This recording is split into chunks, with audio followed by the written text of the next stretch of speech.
Hello बच्चों, so the question here is briefly describe the valence bond theory of covalent bond formation by taking an example of hydrogen. How can you interpret energy changes taking place in the formation of dihydrogen? तो basically वो question क्या पूछ रहा है कि according to valence bond theory आपने covalent bond formation बताना है द एग्जाम्पल ऑफ हाइड्रोजन। ठीक है, हाइड्रोजन का एग्जाम्पल लेके आपने ये चीज़ को एक्सप्लेन करना है एंड फिर इसने बोला है कि आप इंटरप्रेट कैसे करोगे एनर्जी चेंज को जब डाईहाइड्रोजन बन रहा होगा। तो कंसिडर करते हैं दो हाइड्रोजन, लेट से मैं HA और HB मान लेती हूँ। दो हाइड्रोजन है मेरे पास HA एंड HB। ठीक है, और यहाँ पे इनके दो इलेक्ट्रॉन्स हैं। HA का जो इलेक्ट्रॉन है वो EA है और HB का जो इलेक्ट्रॉन ले रही हूँ वो मैं EB ले रही हूँ। ठीक है, तो यहाँ पे दो फोर्स आएंगे आपके सामने। दो फोर्स कौन कौन से आएंगे वो भी बता देती हूँ। एक आएगा आपका force of attraction between these two HA and HB। ठीक है, और दूसरा आएगा, अब जो ये फोर्स ऑफ अट्रैक्शन आएगा वो फोर्स ऑफ अट्रैक्शन किस किस के बीच आएगा वो भी सुन लो। जो फोर्स ऑफ अट्रैक्शन आएगा वो आएगा nucleus between nucleus of atom and electron of another atom. That means कि आपका अगर HA न्यूक्लियस है तो वो EB न्यूक्लियस से अट्रैक्ट होगा। ठीक है, पहला फोर्स ऑफ अट्रैक्शन तो हो गया। दूसरा फोर्स कौन सा आएगा? Force of repulsion. ये जो फोर्स ऑफ रिपल्शन आएगा वो किसके बीच में आएगा? वो आएगा between the two nuclei of the atom,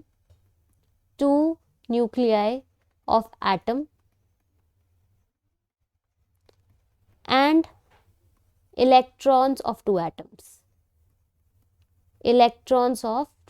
atoms। तो बेसिकली जो रिपल्सिव फोर्स है वो दो न्यूक्लियस के बीच में और दो इलेक्ट्रॉन्स के बीच में आएगा। तो वो किस तरह से दिखेगा वो मैं आप लोगों को दिखा देती हूँ। जैसे कि फॉर एग्जाम्पल, जैसे कि आपके सामने ये न्यूक्लियस है दो। ठीक है, एक न्यूक्लियस है HA, दूसरा न्यूक्लियस है HB।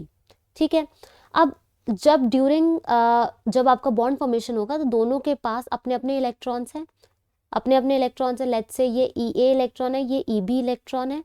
अब यहाँ पे क्या होगा, जो HA का इलेक्ट्रॉन है वो नया, पहले तो पुराना फोर्स था उसका HA के साथ, ये ओल्ड फोर्स था, और अब वो क्या कर रहा है ड्यूरिंग फॉर्मेशन ऑफ बॉन्ड, तो वो HB के न्यूक्लियस के साथ नया बॉन्ड फॉर्मेशन कर रहा है। ठीक है, ऐसे ही HB का EB यानी इलेक्ट्रॉन के साथ पहले पुराना कोई बॉन्ड था, लेकिन अब वो किसकी तरफ अट्रैक्ट हो रहा है? HA वाले न्यूक्लियस की तरफ अट्रैक्ट हो रहा है, सो दैट ये नया जो बॉन्ड है वो फॉर्मेशन कर रहा है।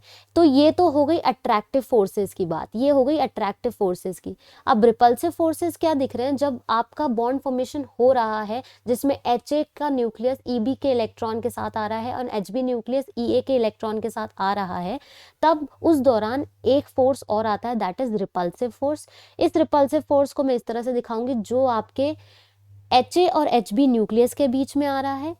ठीक है, और आपका इलेक्ट्रॉन्स के बीच में आ रहा है, दोनों के ही इलेक्ट्रॉन्स के बीच में जो आपका रिपल्सिव फोर्स आ रहा है। ठीक है, तो ये आपका क्या हो गया? ये हो गए रिपल्सिव फोर्सेस। तो अब यहाँ क्या हो रहा है, जब आपके दो हाइड्रोजन है वो एक दूसरे के करीब आ रहे हैं, इलेक्ट्रॉन क्लाउड क्या हो जा रहा है? डिस्टॉर्ट होता है और नया अट्रैक्टिव और रिपल्सिव फोर्स यहाँ पे ऑपरेट होने लगता है। जब भी आपके दो न्यूक्लियस पास आ रहे हैं, इलेक्ट्रॉन क्लाउड डिस्टॉर्ट हो रहा है और नया अट्रैक्टिव और रिपल्सिव फोर्स ऑपरेट होना शुरू हो रहा है। अब यहाँ पे जो डॉटेड लाइन दिखा रखी है मैंने, डॉटेड लाइन जो है वो आपके पुराने फोर्सेस हैं, और ये जो आपकी स्ट्रेट लाइन है ये न्यू फोर्सेस हैं जो अट्रैक्टिव फोर्सेस से मैं रिप्रेजेंट कर रही हूँ। अब यहाँ पे एक चीज़ और समझाने की है, पोटेंशियल एनर्जी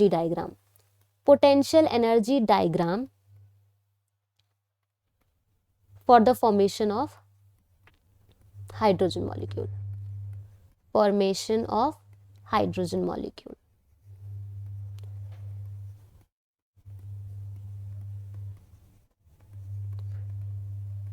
तो अब यहाँ क्या होगा, बेसिकली आप देखोगे, मैं एक ग्राफ बना देती हूँ और ग्राफ में ये आपका जीरो वाला पार्ट है, ठीक। एंड यहाँ पे ये पोटेंशियल एनर्जी रिप्रेजेंट कर रहा है और ये आपको इंटर न्यूक्लियर डिस्टेंस देगा, इंटर न्यूक्लियर डिस्टेंस।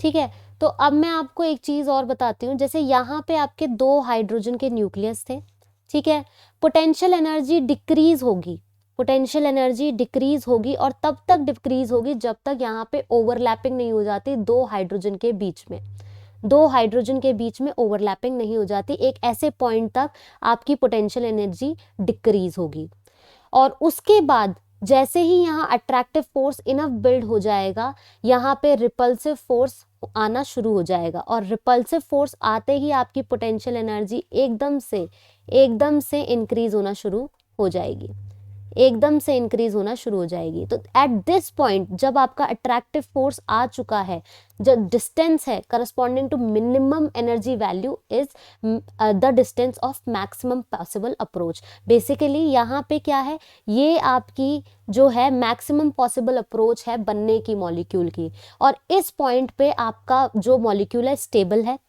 फर्दर आगे ये मॉलिक्यूल स्टेबल नहीं होगा क्योंकि पोटेंशियल एनर्जी बन रही है, और जैसे ही ये पॉसिबल अप्रोच से आगे बढ़ेगा, जैसे ही ये पॉसिबल अप्रोच से आगे बढ़ेगा, यहाँ पे रिपल्शन शुरू हो जाएगी, रिपल्शन शुरू हो जाएगी between the nucleus of both the atoms. I hope आपको ये क्वेश्चन क्लियर हुआ होगा। Thank you so much.